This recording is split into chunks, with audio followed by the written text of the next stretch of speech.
আসসালামু আলাইকুম এভরিওয়ান, কেমন আছেন সবাই? লাইফ স্পার্ক বাই নাজমুনে সবাইকে জানাচ্ছি ওয়েলকাম।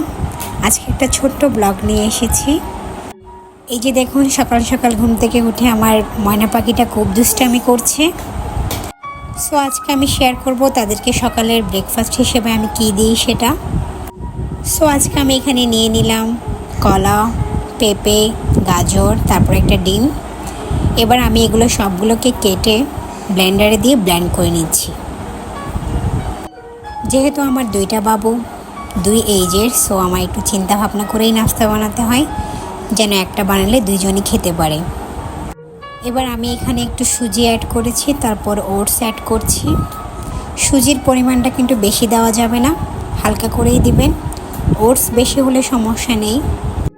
এবার একটু ফ্লেভারের জন্য হালকা করে ভ্যানিলা এসেন্স ইউজ করছি।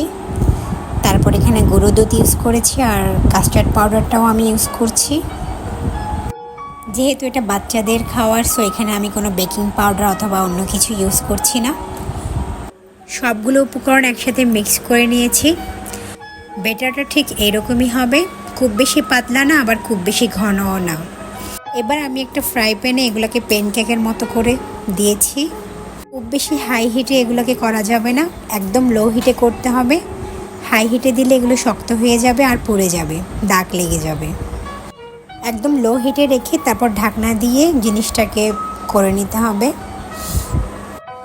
এই যে দেখুন, আমার প্যানকেকগুলো হয়ে গেছে। এবার আমি এগুলোকে নামিয়ে নিচ্ছি। ঠিক এরকম একটা কালার আসলেই খুব ভালো লাগে এগুলোকে দেখতে, যেন পুড়ে না যায়। বাচ্চাদের জন্য যেহেতু বানাবেন, সেই জিনিসটা একটু মাথায় রাখতে হবে, যেন ওদের খেতে সুবিধা হয়। আমি ঠিক এভাবে করেই সবগুলো প্যানকেক বানিয়ে নিয়েছি। এবার আমি এগুলো বাচ্চাদেরকে সার্ভ করব। যেহেতু আমার দুইটা বেবি, দুই এইজের, সো ওদের জন্য আমি দুইভাবে এগুলোকে সার্ভ করব। বড়টার জন্য আমি এগুলোকে কেটে ডিরেক্টলি সার্ভ করব, আর ছোটোটার জন্য আমি এগুলোকে একটু মিল্ক অ্যাড করে তারপর দিব।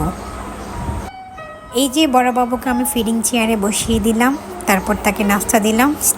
দেখুন তার একটা ভাবখানা, যে সে যেন নিজেই এগুলো খাবে। নিজে হাতে খেলে তো আর কথাই ছিল না, আমার কষ্টে অনেক কমে যেত। তার অ্যাক্টিং দেখে আপনারা হয়তো ভাবছেন সে নিজে এখন সব কিছু খেয়ে ফেলবে।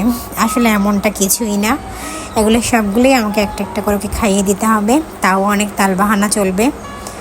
এরপর বড় বাবুকে খাওয়া শেষ করে আমি ছোটোটাকে বসালাম।